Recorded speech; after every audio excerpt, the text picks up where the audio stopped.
This is Second Down on ESPN Radio. Christian Gokel, glad to have y'all hanging out with us here on National Signing Day. Got a full day of National Signing Day coverage coming up to you now from 2 to 6 p.m. The guys on 3 and Out, a bunch of great interviews with players from around the 912. And it's interesting the way National Signing Day has now kind of turned into, a lot of people think of it as the B National Signing Day. You see all the big time ESPN 300, Rivals 247 players go out and sign in the early signing period. A lot of those guys already on campus, but in terms of numbers and players around the state, I still think this one is the biggest one, and still some pretty big fish out there for teams to sign. So starting with Georgia's signing class from the Athens Banner Herald, McLean Baxley, a good friend of our program, hops on here now. McLean, thanks for taking the time on what I know is an incredibly busy day.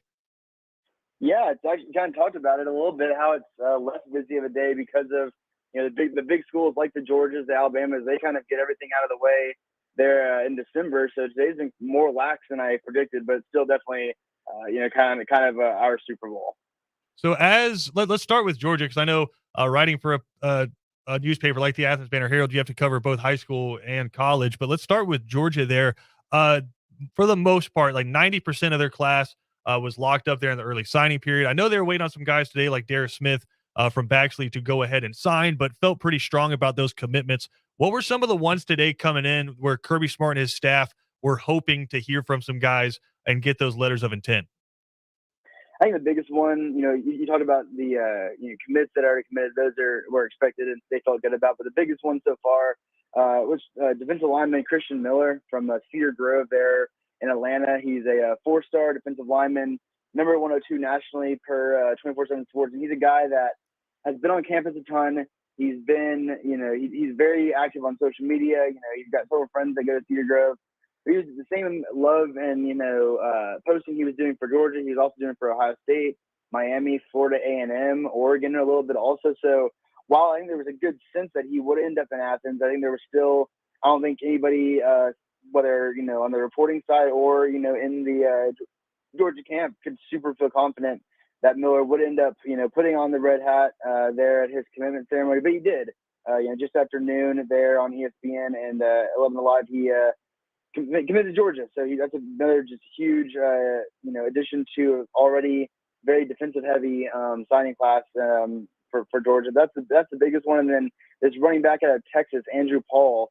He's a 3-star, but he picked up an offer from Georgia a couple weeks ago, and it came down to Georgia and Clemson and Michigan. And Paul chose Georgia. He comes in. He rushed for over 2,600 yards and 41 touchdowns in his senior year out there in Texas. So good size, 5'11", 220. And when they lose, a longtime commit in Jordan James, another running back commit that he flipped to Oregon, they were still able to get a running back sign in Andrew Paul. So big day going to plan for Georgia. And for the most part, people have already locked in. It's Texas A&M, Alabama, and then Georgia in this class. And we just saw Georgia win a national championship with an amazingly dominant defense, one of the best defenses we've seen in a long time in college football. And I'm hearing reports from people around the country that this might be the best defensive class that Kirby Smart has ever signed. Yeah, I mean, it's just crazy. You think about, like you said, I think this year's team it definitely has several arguments to be one of, if not the best defensive team in college football in a long time. And they lose a lot of guys. I don't know the exact number off the top of my head, but they're losing a lot of guys to the draft, a couple of guys to the transfer portal, and yet they still get in, several 5-stars on defense, several 4-stars, and just kind of replenish. And you hear about it all the time with, Nick Saban in Alabama about, they don't, they never reset, they reload. And that's exactly what they never rebuild, they reload. And that's exactly what Georgia's done on defense, especially. You talk about, the Malachi Stark, 5-star athlete from here in Jefferson that can play anywhere. He's probably going to play in depth at safety, but can play. He did play linebacker some in college as well. Then you got, Martin Jones Jr. He's a guy from Florida that just, everywhere up and down the defense, the secondary, the defensive line, the linebackers. They have continued to just make that their, strongest point, and it should be another. So several of these guys could play this season in 2022, and if not, they've got depth for days, and which is not a bad problem to have. McLean, we do have a question for you here from Irving Stokes. And that's kind of leading me into my next question. Who's left on the board? Who is Georgia still hoping to hear from? So the only other guy is EJ Lightsey. He's a linebacker there from Fitzgerald, so right around where y'all are at.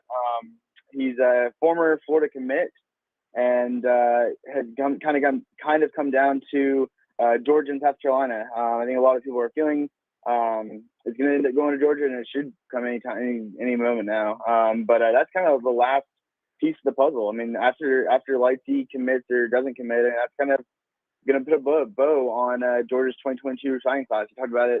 I think they are going to end up with the third best class behind A&M, who might pull off the best class in recruiting history, and Alabama, of course. But still a really good class for Georgia. Obviously, I think Georgia fans are going to be disappointed that there aren't 25 stars and that there aren't number one every year. But I think using that momentum from the national championship will just set them up for that 2023 recruiting class has already been hit really hard, and so. Just looking forward to next year for them. McLean Baxley from the Athens Banner Herald joining us here, and just from around your area, McLean, what were some of the big signings that you've been covering? Again, it's kind of been a tame day. We had a quartet there in Clark Central. Guy go. Marquavius Smith, he's a lineman. He's going to West Georgia, and we had three offensive guys that are going to Gordon State College. But yeah, and then big old JJ Holt, he's in the Athens Academy down there in single A private. He had several Division I offers and or FBS offers, and ended up committing last week to Samford over in Alabama, and so he signed today. So really excited for those guys. I mean, these are guys that I've only been here for 7 or 8 months, but been able to see them on the field, been able to follow their recruitment the last 6 or 7 months, and it's been exciting to see them be able to sign and then post about them going to whatever college we're going to. So it's super exciting. For me as a local preps writer, just to see them on their the best day of their lives, when they get to commit and get to sign on the dotted line. So it's been exciting for sure. I know, just a crazy day for people in your profession having to get out there, cover these stories, and then write them and get them up on the website and ready for print. And I know I interrupted you during lunch, so final question here: what was for lunch? So the other day I made some pasta with some spicy Italian sausage, ground it up, and it was just very simple, really good. And it was definitely after sitting at the laptop watching these commitment ceremonies, and like you said, update the website, update different stories and stuff. It was nice to take about 30, 45 minutes and just kind of relax and watch Ozark and enjoy a meal. So it was good to kind of chill for a minute, but excited to get back out there for the last half of the day. Before you were interrupted by me. I'm sorry I interrupted your lunch, McLean, but we appreciate you taking some time, man. Go enjoy the rest of that lunch. We'll talk to you soon. I appreciate it, guys. Again, McLean Baxley there from the Athens Banner Herald. We got another writer coming up next. Dennis Knight from the Savannah Morning News coming up next. Going to break down some of the local commits from around the area. That coming up next right here on ESPN Radio.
Second Down on ESPN Radio is presented to you by the Uniform Source, covering National Signing Day. Before you're going to catch up with my good friend Ben Troop before he hops on 3 and Out, that coming up here at about 2:30. Going to talk about the Brian Flores bombshell from yesterday, but continuing our National Signing Day coverage from a local perspective here. He's one of our good friends that we see out there every Friday night. Nobody, including the players, gets more mileage every Friday night than Dennis Knight from the Savannah Morning News. Dennis, thanks for taking the time, man.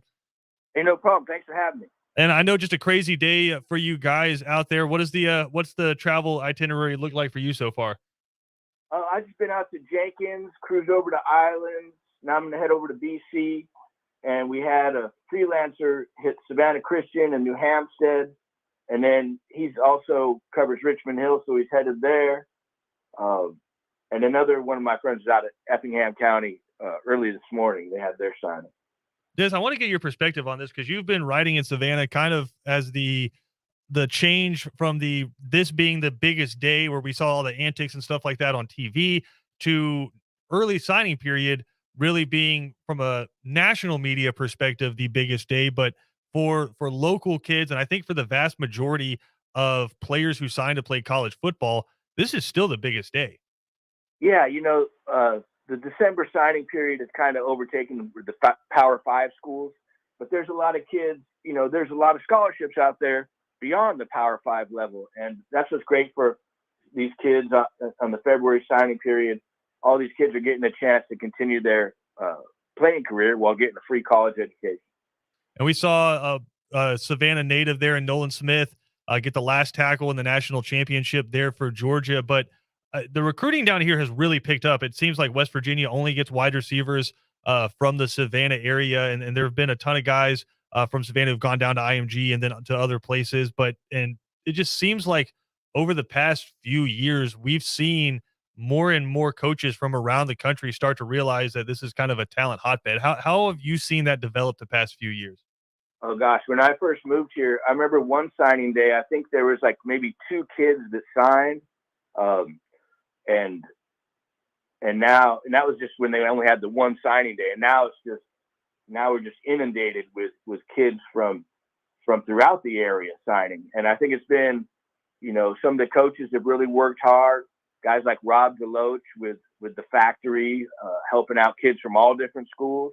And a lot of coaches like that who are spreading it out, not just focusing on one school, but focusing on athletes from throughout Savannah and helping them to reach the next level. Well, I was going to ask you, and you kind of mentioned one of the reasons there. I think coaching, a big part of it. We've seen, like you've mentioned, before we moved on to Vidalia, what Jason Cameron was able to do, just kind of historic signing class there at Jenkins, what Danny Britt's been able to do, Mark Stroud, and those guys. It's been pretty phenomenal to watch the amount of players that have moved on from this area. But what I think is cool, Dennis, is it's hard to turn on a football game on Saturdays now without seeing 3 or 4 guys per game that we've covered over the last few years.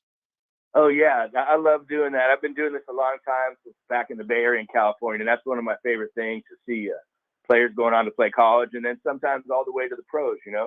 And my wife, she'll be like, "Why are you watching this game? It's Tennessee or West Virginia." I said, "Well, we got a bunch of guys on this team. I got to keep up with them, So it gives me an excuse to keep watching on Saturday.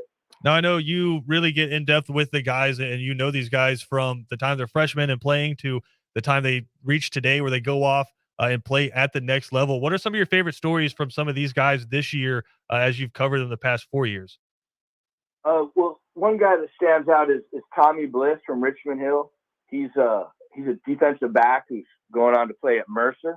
He has a signing coming up at 3:00, I believe. But Tommy, he broke his femur as a junior. I think it was on a kickoff coverage or running back a kick. But that's the kind of injury that can not only end your season, but end your career. And he came back from that to have a big impact with Richmond Hill this year and realized the dream of playing college ball. He had this one game this year. I forget who it was against, but he blocked 3 kicks in one game. I think it was like a field goal and 2 punts or something. And that's a hat trick you really don't hear of much.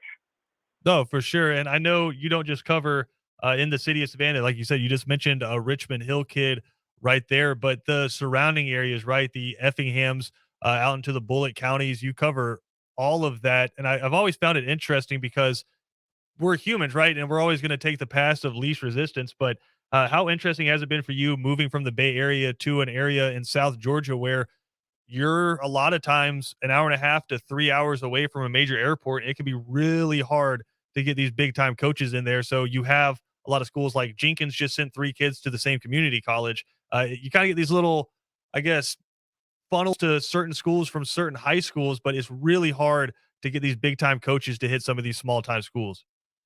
Yeah, but it's starting to change now. Like you see what's going on at Calvary with the recruiting frenzy they had in the last 2 weeks there. Those are mostly underclassmen. They have Jawan Johnson, who signed with Mercer, a senior. But I think that is really changing around here now, and these coaches are going to find their way to that Savannah airport. And we got a little a road going up to Army now with For the sure. BC guys signing today. Holden Sapp, the linebacker, and Cam Edge, the receiver running back, both going to Army and keeping that military thing going. We got Jacoby Gadsden, the defensive back, going to the Citadel. So going from Benedictine Military School to these military colleges is a good fit for them. For sure. Again, Dennis Knight from the Savannah Morning News. Dennis, I know you got a busy day. You got to get back to writing, but just I know you cover a lot of things, state championships. You cover the games, obviously. Like I said, if you see a guy sprinting up and down the sideline at Memorial Stadium, it's more likely than not that's Dennis. But in terms of just like favorite things to cover, I know for me, this ranks up near the top. What about you? Oh, I really like it. Yeah, I was just talking with Coach Welch about it, how satisfying it is to him as a coach to see these guys. You know, he said they've all bought into the process, and now they're going on to have new experiences at the college level. And you know, I just did a story about Winston Wright last week, I think it was, transferring from West Virginia to go to Florida State, and covering him some at Memorial Day School. You know, when they'd be playing against teams with like 18 players. You know, and now he's playing in front of, you know, crowds of 80 to 90,000. Right. It's pretty cool to see that, and just to see the smile on the kids' faces when they're signing and their parents being so proud and everything. It's a great day. Again, Dennis Knight from the Savannah Morning News, kind enough to join us here on the program. You can follow all of his stuff at Dennis Knight SMN on Twitter. Dennis, I appreciate the time, man. Thanks for taking some time on a really busy day. All right, Christian, thanks for having me on, man. For sure. Again, all of the National Signing Day coverage, you go to at ESPN Coastal to see our stuff. Or again, you can follow Dennis Knight at Dennis Knight SMN. Does a phenomenal job covering the Savannah area. We're going to take a quick break here. When we come back, we're going to catch up with our very own Ben Troop. Bombshell was dropped in the NFL yesterday by Brian Flores. I want to get Ben's perspective on that when we come back next, right here on ESPN Radio.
Second Down on ESPN Radio is presented to you by the Uniform Source. Christian Gokel, glad to have you hanging out with us. Big thank you to McLean Baxley and Dennis Knight for joining us earlier in the show, breaking down National Signing Day from across the state of Georgia. Georgia picking up some big-time recruits, and the Florida Gators, they were kind of down in the dumps there a little bit for a while in terms of recruiting, but Billy Napier's turned it around. All of a sudden, it's a top 20 class, could continue to get better. And a guy who has some of my favorite recruiting stories of all time, Ben Troop. You're going to hear him coming up at 3 o'clock with the guys on 3 and Out, but he was kind enough to come over and slum it with us here on Second Down. Ben, I appreciate you taking the time on a day that I know has a special place in your heart. It's the day that you spurned the Georgia Tech Yellow Jackets and the Georgia Bulldogs and a whole bunch of other teams to become a Florida Gator. See, man, listen, I apologize it took me this long to even make my Second Down debut in 2022. But, hey, man, no day better than today because 22 years in the making, I get a chance to say, let me say this. I didn't make a better decision by going to Florida and Georgia. I just made a decision. When you got a team like Florida and Georgia, I just pick one of the two, man. I mean, obviously, if I go back to it, I think it turned out being the best decision for me. But, yeah, I know you talked about Billy Napier earlier, Christian. I say this all the time. Dan Mullen didn't use Kirby Smart right.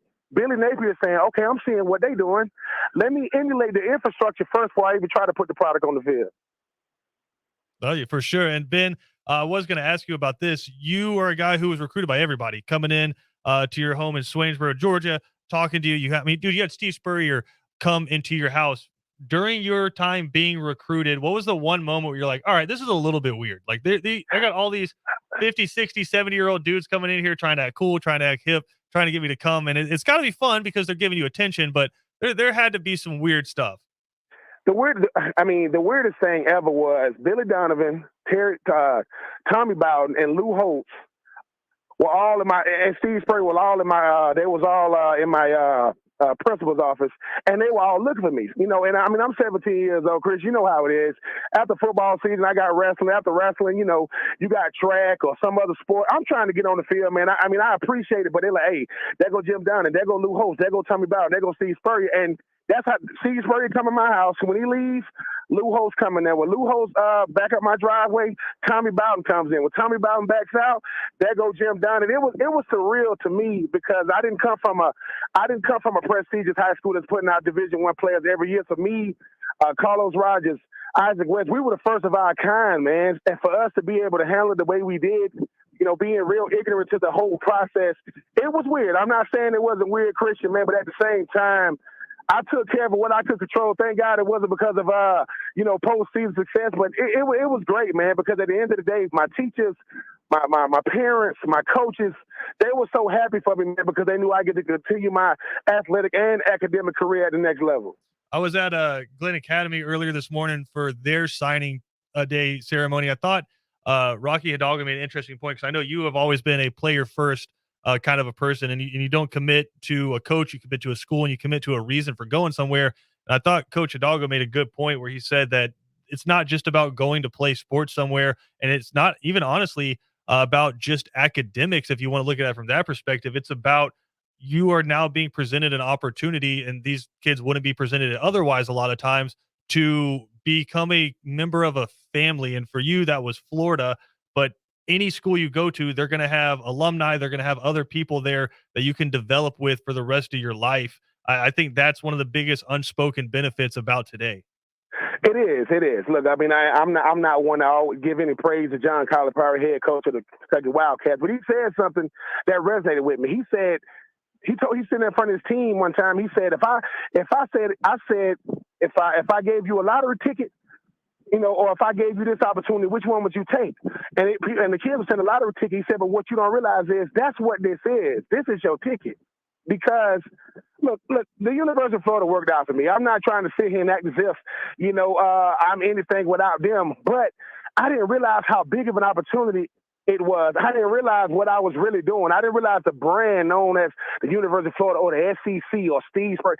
I didn't know what that kind of stuff came with. So being naive helped me. But yeah, it's the greatest decision you'll ever make, Christian, because you are one of the top 25 players at that school.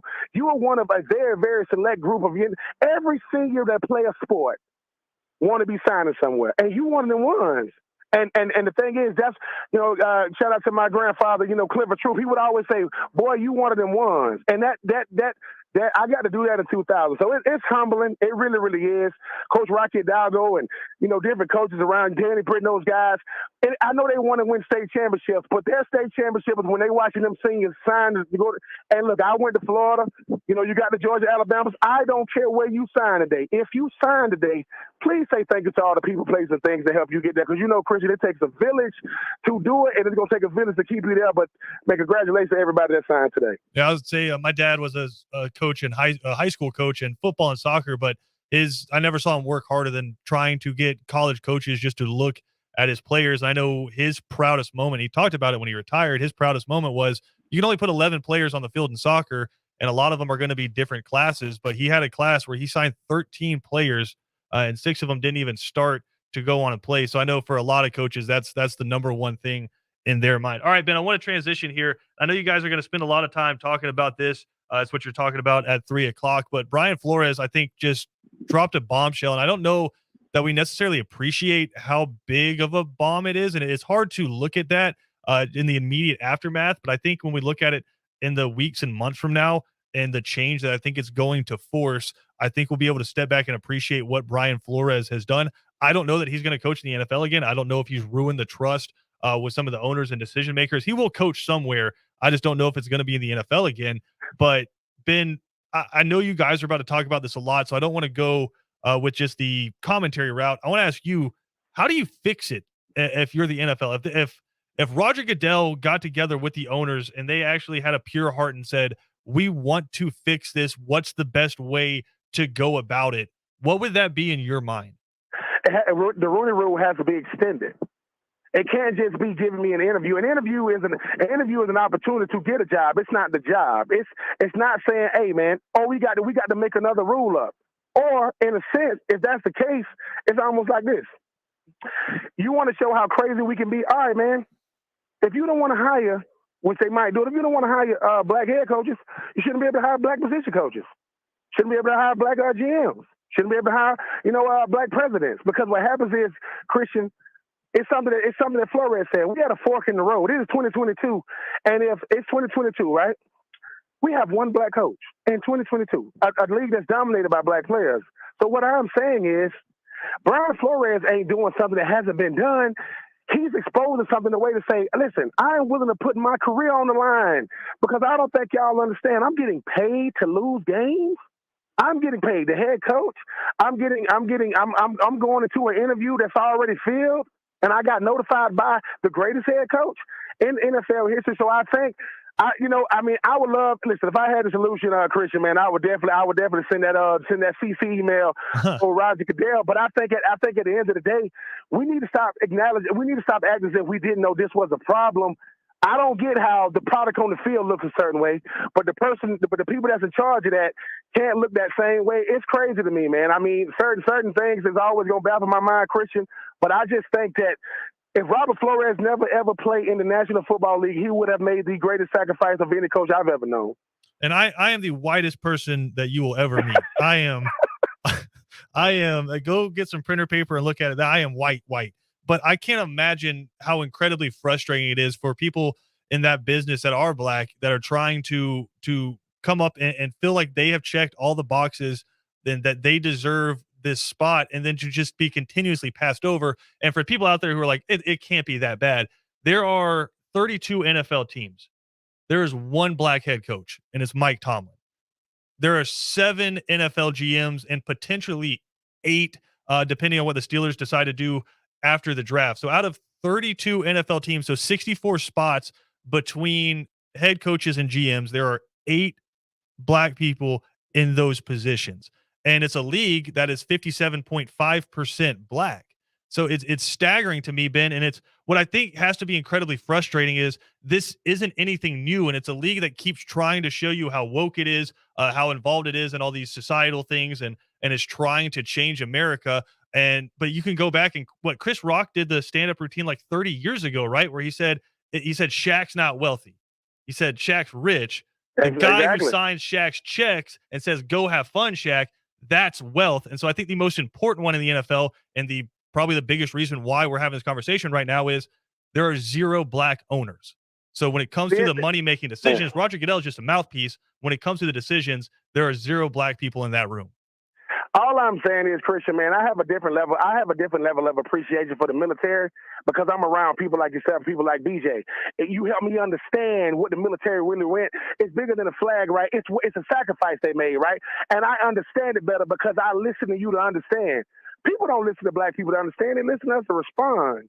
They ain't understanding. They just want to respond. Right now, the NFL is defending their position against Brian Flores. That's a response. That's not trying to understand. At the end of the day, the color black, when it's on my skin, it's the only thing in life and the only thing in America that has a stigma attached to it. And there's nothing I can do about it, right? I'm not the one with the problem. I played spades and all these different card games the whole time, my whole life. I've never seen one with the word race on it. There is no race card when it comes to black people. We don't make it a black issue. People that's not black make it an issue. You made me an issue and you get mad because I understand that I'm the issue. Well, don't make me the issue no more. So I don't know, Christian. I mean, it's one of those, it's fighting a good fight. But I just think that sometimes Brian Flores is fighting something bigger than the NFL because this is not just an NFL problem. The NFL is just at the forefront right now. Hopefully Brian Flores gets the NFL for everything they got. And so if he walk away with $200 million, he don't got the coach no more. I think if I had to be honest, I think Brian Flores would trade that $200 million for another a head coaching opportunity. And that kind of leads me to my final question with you here. How brave is what Brian Flores just did? Because I think, Ben, and I said it before, I don't know that he gets another head coaching opportunity because there is a level of trust that owners want to have with their head coaches, and Brian Flores just laid everything out there. He aired out all the dirty laundry, and there's going to be dirty laundry in any organization. I think he may have just blackballed himself in a Colin Kaepernick kind of style, and I think the only reason right now that we could see that go the other way is if an NFL team decides to move against the trend of the NFL right now and actually look at him as just a head coach. But I just think with what he said, he may have cost himself a shot at the NFL, at least right now. Brian Flores, no, Christian, what he did was told the truth. See, the truth rides alone, right? Lies on the passenger side. The lie, someone has to deliver the lie. He told the truth. The reason why Colin Kaepernick got blackballed because he told the truth, right? The reason why Brian Flores never ever be a coach again because he told the truth. It's okay as long as nobody pulled the lid off this thing. I'm proud of Brian Flores. He didn't want to do this, and that's what people don't get. If I get a head coaching job, I don't hear about getting what happened in Miami. I don't hear about what happened with Coach Belichick. So all I'm saying is, tell the truth and watch what that do to you. Because at the end of the day, Brian Flores want to be known for who he is, man, not who you thought he was. He's more than a coach. This man has immigrant parents. And you know what really scares the NFL about Brian Flores, why they really want to get him a job? He might go to the Super Bowl and win it. What they going to say then, Christian? That scares them. Oh, for sure. Again, 0 black owners, 7 black GMs, 1 black head coach. It's just those. If you want to talk about the truth, those are the facts right there in a league that is almost 60% black. So staggering. And just I think in a couple of weeks we'll really appreciate what Brian Flores just did. I know you guys are going to talk about it here in a little bit. Ben Troop, you'll hear him here at 3:00 on 3 and Out. Always appreciate the time, man. Appreciate it, see. We got more to come here on Second Down. I'm going to update some of the stories around National Signing Day next. This is Second Down on ESPN Radio.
Second Down on ESPN Radio is presented to you by the Uniform Source. Christian Gokel, glad to have you hanging out with us here. Really appreciate Dennis Knight from the Savannah Morning News hopping on to update us on the news around Savannah when it comes to National Signing Day.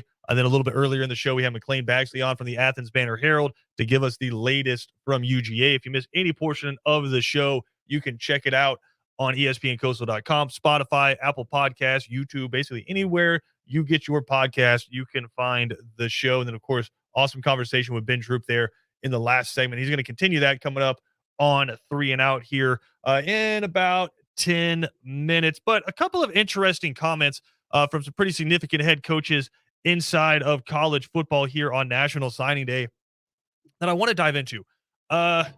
Listen, we all say things. I do a live radio show every day. Once you say it, it's gone. It's out there. You got to kind of live with it.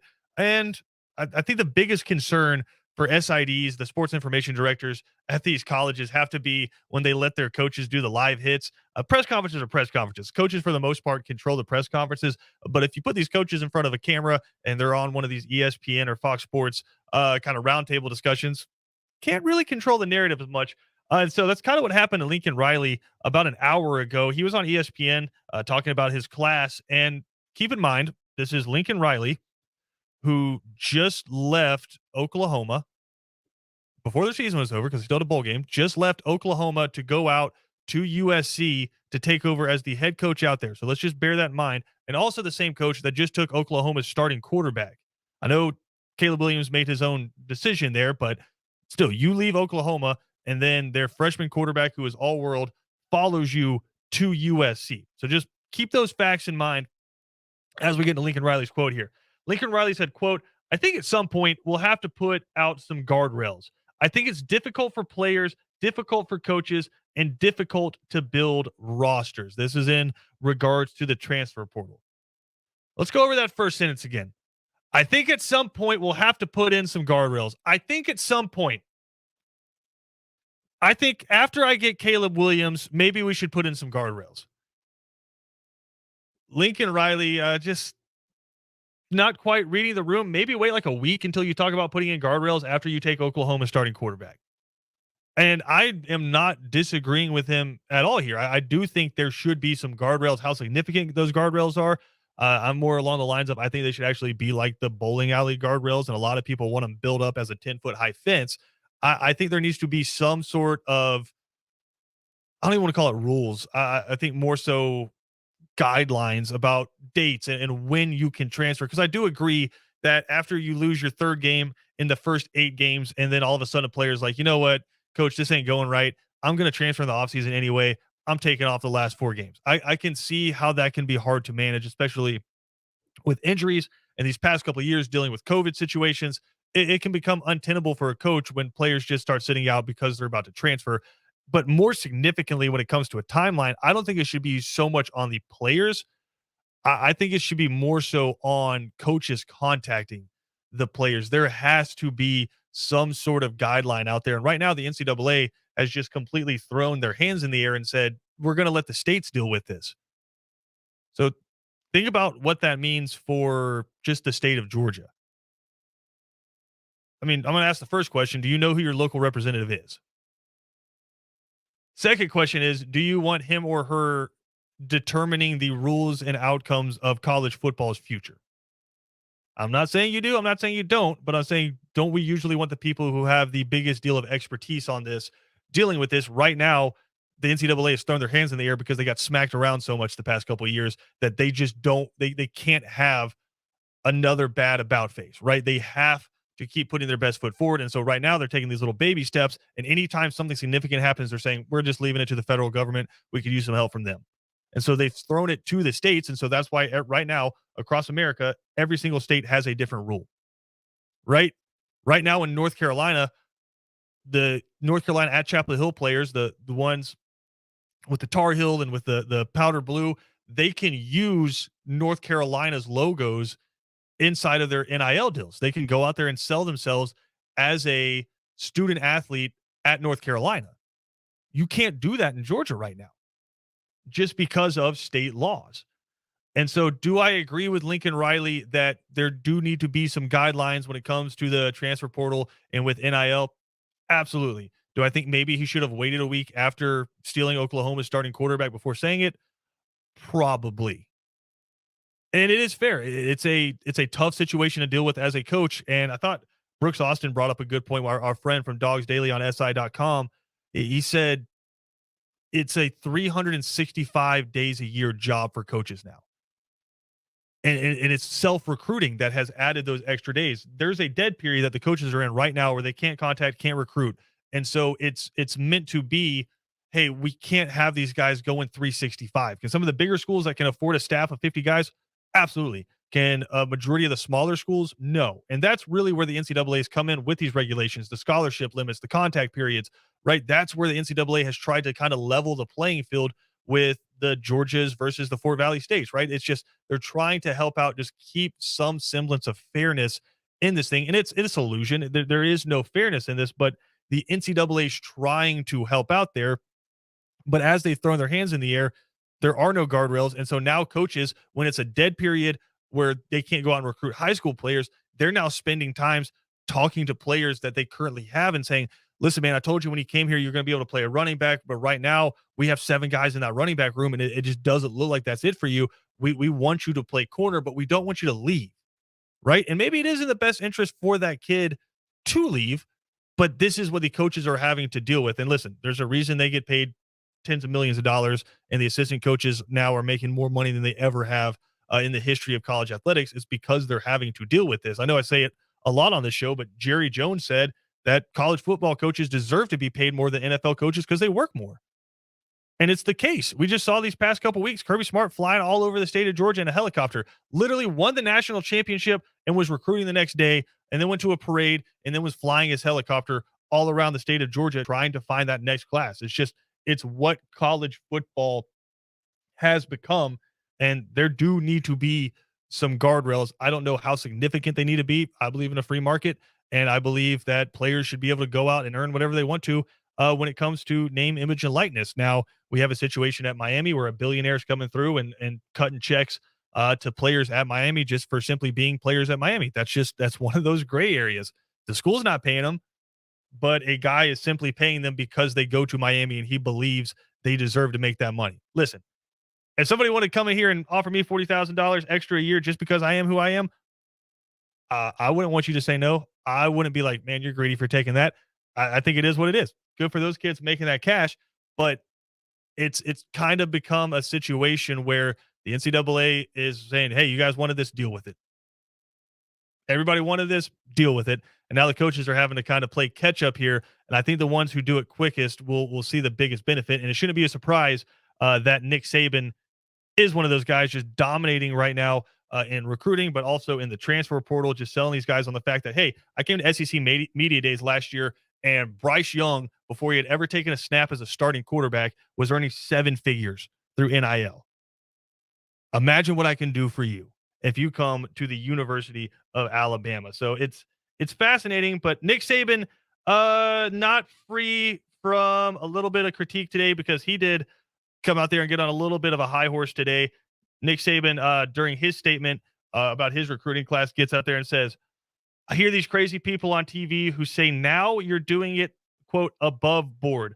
We never did it. We never did it. We never cheated to get a player. We never paid players to come to our school. Methinks the lady doth protest too much. Nick Saban just going after some reporters. And listen, that sounded like one of those preloaded Nick Saban statements. But Nick Saban getting real passionate and saying these crazy people on TV who say now you're doing it above board. Jimbo Fisher literally came out and said, hey, we're doing exactly what Nick Saban just said we weren't doing. Like, we were paying players and now we're just doing it. We're actually doing it legitimately. We're having the boosters and these guys come through and give these players money. Everyone knows it was going on. I just thought it was an interesting time for Nick Saban to get out there and jump on that and say, hey, we never did it. I don't think anybody was asking, Nick. I think it's fine. We got a big show coming up today on 3 and Out. Going to carry on that conversation we were having with Ben Troop about the Brian Flores situation. Also going to be joined by Dane Young there from UGAsports.com to update us on Georgia's signing class. And then Texas A&M looks like they are going to be number one. Mark Passwaters from Rivals going to join us to break down the number one overall recruiting class. All that coming up next on 3 and Out on ESPN Radio.